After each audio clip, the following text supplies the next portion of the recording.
Assalamualaikum warahmatullahi wabarakatuh. Perkenalkan, saya Siti Robiah dari kelas IPJJ 4901. Kali ini kita akan melakukan pembahasan perihal week 1 sampai dengan week 7.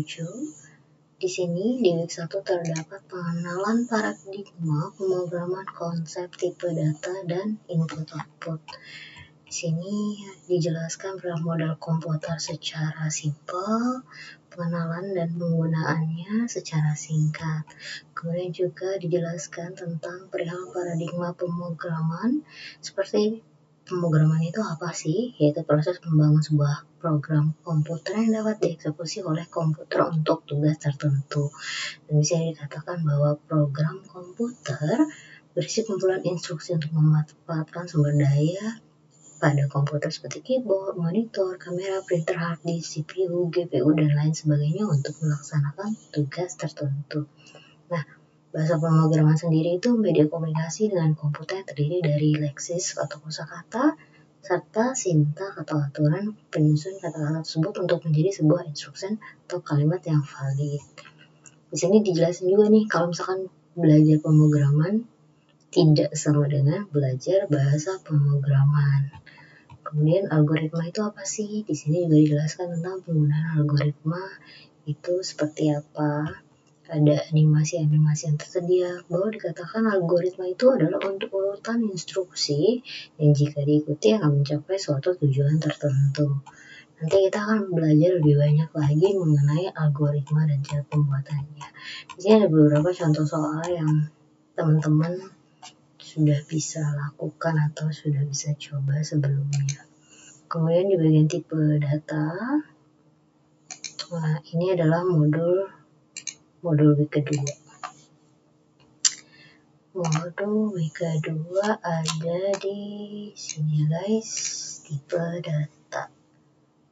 Tipe data tuh ada apa aja sih? Tipe data tuh ada, kita masuk di bagian numerik ya. Ada tipe data numerik nih. Tipe data numerik nih sebenarnya ada beberapa jenis. Kita jelasin secara singkat ya. Ada tipe data integer. Tipe data integer itu representasinya itu internal bilangan bulat. Kemudian juga bisa digunakan untuk operasi aritmatika, perbandingan, dan logika pada tingkat bit ya. Di sini ada beberapa contoh untuk penggunaannya.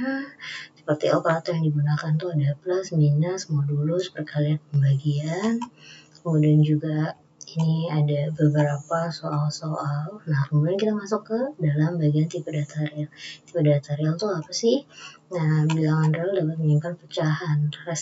Representasi internal data real mengandung standar IEEE 754.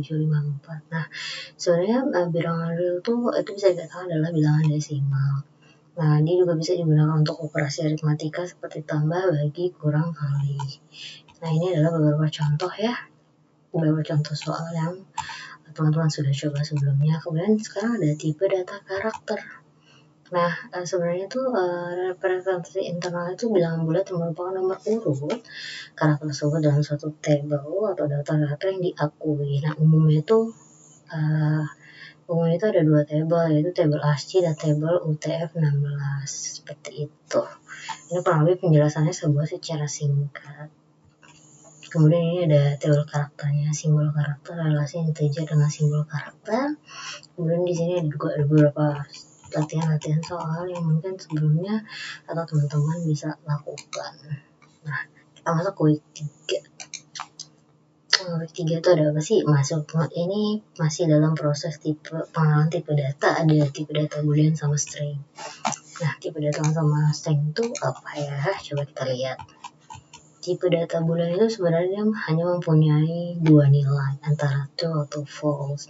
Nah, operasi boolean itu bisa digunakan di operasi logika dan operasi perbandingan.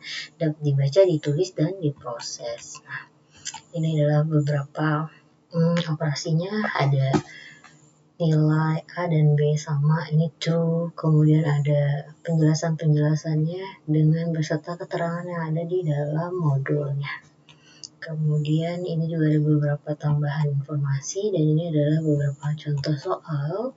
Nah, sekarang kita masuk ke data string. Data string itu apa? Untayan karakter diawali dan diakhiri dengan tanda petik 2. Gitu. gitu. Jadi kalau kamu mau melakukan pengaplikasiannya saat kamu melakukan pembuatan kode, kalau misalnya ada tanda kutip 2 di depan dan di belakang, tipe data bisa dikatakan bahwa itu adalah string. Nah, ini juga ada beberapa contoh soal yang nantinya atau mungkin bisa sudah dibuat oleh teman-teman. Nah, kita masuk ke bagian week 4 ya. Week 4 itu ada konstanta nih teman-teman. Konstanta itu apa ya? Nah, pada pemrograman mungkin adanya konstanta berbeda dengan variabel yang nilainya bisa diganti-ganti selama program berjalan. Konstanta bersifat fix dan tidak dapat diganti nilainya. Jadi itu dia nggak kayak var ya. Jadi kalau konstanta tuh cons, jadi nilainya tuh tidak dapat diubah. Nah, ini ada beberapa contoh soal nih. Nah, ini juga penjelasan tentang penggunaan konstanta kayak gitu. Di sini ada beberapa contoh soal seperti itu. Nah, kemudian kita masuk ke, untuk week 6 dan 7 itu digabung ya. Di sini kita masuk ke perulangan iterasi. Nah, perulangan iterasinya teman-teman. Apa sih perulangan iterasi? Ya, perulangan iterasi itu adalah suatu metode atau tugas utama komputer adalah melakukan suatu instruksi atau proses secara berulang dan terus-menerus tanpa adanya perbedaan. Nah, hal ini dengan manusia bila melakukan hal sama secara berulang bisa melakukan kesalahan. Setiap baris instruksi dieksekusi satu persatu. Satu atau lebih instruksi bisa dieksekusi berulang kali. Nah, ini adalah contoh-contoh dari perulangan-perulangan yang akan kita pelajari nantinya kayak gitu. Kemudian perulangan berdasarkan iterasi, di sini juga ada contoh dari pembuatan pseudocode-nya dan sintak pada golangnya.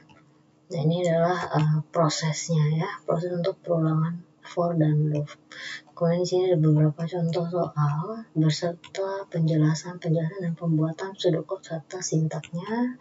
Kemudian lanjut dengan soal kedua, dan ini adalah latihan soal yang teman-teman harus kerjakan pada tugas sebelumnya. Nah, kita masuk ke bagian ini adalah week 7. Kebetulan di week 7 ini isinya latihan-latihan soal ya.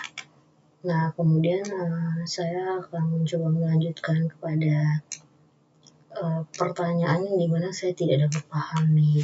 Sebenarnya pertanyaan yang saya tidak terlalu pahami adalah bagaimana seseorang mempunyai pola pikir atau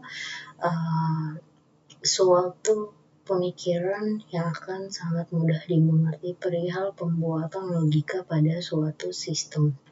Dimana kalau misalkan di Pro 1 ini pemikiran kita sangat diolah bagaimana kita menggunakan